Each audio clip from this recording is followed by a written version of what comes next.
Happy Valentine's Day. Today, I wanted to talk about love and give you a tip that will help you improve your love relationship, whether you're single, looking for love, or you are in a committed long term relationship. And frankly, that will help you improve all your relationships. Since we were very young as children, we have been making conclusions about the world and how it works, what things mean, conclusions about who we are, etc., etc. We tell ourselves stories. And we are amazing writers, amazing movie makers, amazing storytellers. We tell ourselves stories all day long. And what I would like to propose to you today is to stop those stories, to stop giving meaning to what happens, and to be able to somehow step back and look at things more neutrally, more objectively. How will that help your love life? Well, let me give you an example. If you're single and you're dating, I know that this tip helped me improve my love life, my dating life, and feeling engaging in a safer way in relationships. When you stop making stories and giving meanings to things, and you literally look at facts, you get back into your power to decide if a relationship and a person is really compatible to you or not. Let's take an example. You converse, you get in contact with somebody, whether on a dating site or in another way. And he says that he's going to come, or he's going to call, or she's going to call, and they don't. Right away, you start making up stories, either in one direction. They didn't call, they didn't do what they said, that's it, I'm writing them off, because this is one of my red flags. When, in fact, something happened and you never give the person the opportunity to even let you know, explain it to you, you may miss a really great person, a good relationship, a healthy one with a great person, because you decided to tell yourself a story before looking at what's happening and giving them a chance. And I'm not saying to disregard your red flags, but when I used to coach women on relationships, on dating, I used to have them make a list of non-negotiables that if that happens once, you're out. One of mine is unfaithfulness. If the person cheats on me, I'm out. But apart from those negotiables, there are also red flags. Let's say someone who says something and don't do what they say. Usually, I would tell them to, if it's a one-time thing, things can happen.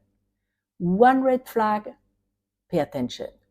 Two red flags, this is getting serious. Three red flags, you're out. This is the way I go about it. And sometimes when we tell ourselves stories, one red flag, we're out. When it's not necessarily supporting our quest for love. Now, let me give you the example in the other way around. Because if you're like I used to be an overgiver, I used to attract all the overtakers that were in my environment attracted to me. I was the queen of unhealthy relationships. And what was happening was that when a person, let's say, didn't align their behavior with their talk, with who they presented themselves to be, I used to invent them stories like it's not really their fault, or it's hard for them to trust women, or something happened in the past, therefore it's very hard for them and it will come with time. They just need more time to commit, etc., etc., etc. It played against me. I was telling myself beautiful romantic stories which had nothing to do with the reality. I was inventing a persona, inventing a man that existed only in my imagination. So, if you are in the world of dating, stop the stories, look at the facts, and have very precise rules to which you're going to commit no matter what. Now, if you are in a love relationship, if you are married or in a long-term relationship, stop telling yourself story as well. Let's say you asked your partner to do something and they did not do it, or they did something that you didn't like, and you start making yourself stories. Things like, they don't really care about what I want, it's all about them, um, they do it on purpose, they're lazy, I'm thinking about taking out the trash, they don't understand me, blah, blah, blah, blah, blah, blah, blah. Whereas when you don't tell yourself stories, when you don't attach meaning to what happened, and you are asking the person, the first gift of that approach is that you're going to discover your partner in depth because you will be asking many, many, many questions. And the second gift is you're gonna avoid arguments, because usually when we tell ourselves stories, we go on the attack, and the other one, of course, take a defensive position, and here you are with energies that are doing like that.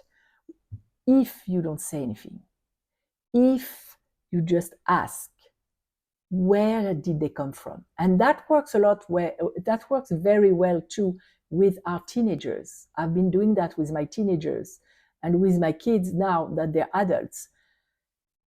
It's amazing, because I realized that I was wrong many, many times. In friendship, I had a fallout with a friend because she did something that was not cool, and we stopped talking, and I assumed that she didn't care, and she assumed that I didn't want to reach out because I didn't want to talk to her anymore. And a year later, we found an opportunity to talk, and that was not at all what I had told myself. She just didn't know how to approach me. I had another example with one of my cousins. Her daughter came to me when I was living in the States, and because I was a single mom and I was working a lot, I didn't have that much time to take her and visit all over in the US. And I assumed that she didn't like her trip. I assumed that she came back with a negative feedback. Many years later, I found myself at a family event with my cousin and her husband and everybody. And I learned that that trip was the beginning of her taste for traveling. And she now lives in the Caribbean with a great job. And it all started because of that visit. So you see that telling ourselves stories is not helping. Instead, just remember, no meaning, it means nothing, let's explore. That's my affirmation now. It means nothing until I know from the person themselves. So I hope it helps. And if you are on my mailing list, you will receive access to a tapping session to help yourself disconnect from the meaning and from the story that you're giving in the moment where you are very strongly emotionally triggered. That doesn't help. And that's where tapping is marvelous, because it will interrupt that pattern. And if you're not, just click on the link below or visit Co-Parenting with the Universe, and you'll gain access to that beautiful tapping video.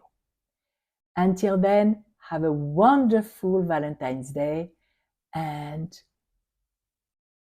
live your love relationships freer and freer and have more fun.